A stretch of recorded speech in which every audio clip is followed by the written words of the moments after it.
Was exquisite today with these kids. I mean, they really, you could just see them. I mean, it's just their faces and dedication, and it's just really lovely.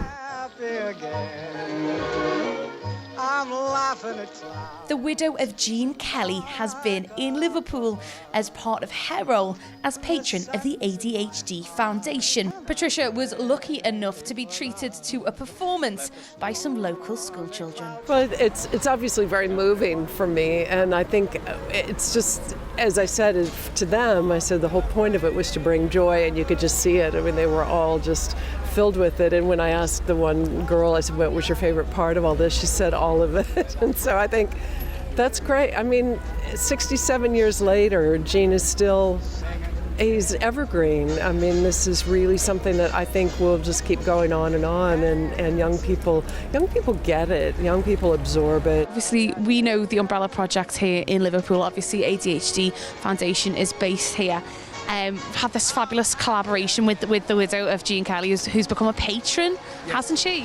Yeah, Patricia saw the Umbrella project installation at Heathrow Airport when she was flying in from LA. So she got in touch straight away and said, I'd really like to have a conversation with you. And we then found out that Patricia supports charities in the US who use Jean Kelly's dance, choreography and music as a kind of therapeutic intervention for children and young people who've got learning differences like autism and ADHD and dyslexia. So there was a real lovely synergy there. So yeah, it's great, and a really nice lady, you know, so delighted that she's here for the first time in Liverpool, actually.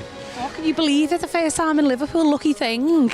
Well, Jean apparently met the Beatles and various other, there's actually quite a lot of links. So she said it's actually about time I got here, so you know, yeah, we're delighted to have her here, and I think anybody who meets her, you know, she's such a lovely woman. That really comes, you know, that really shines through. So yeah, we're absolutely delighted. Is it true that Jean met, you know, some of our famous, you know, sons in Liverpool, the Beatles? He did. Well, he met Paul McCartney and Linda at the premiere of That's Entertainment in London, and so there's a great shot of them chatting, and it was interesting because Gene was very aware that when the Beatles came in, then his form went out, essentially. So the Beatles and that new kind of revolutionary form of music became the new things. He'd listened to the Beatles, Sgt. Pepper's, I remember was one, and I think he knew how important that was. He wasn't a guy who just kind of stayed in his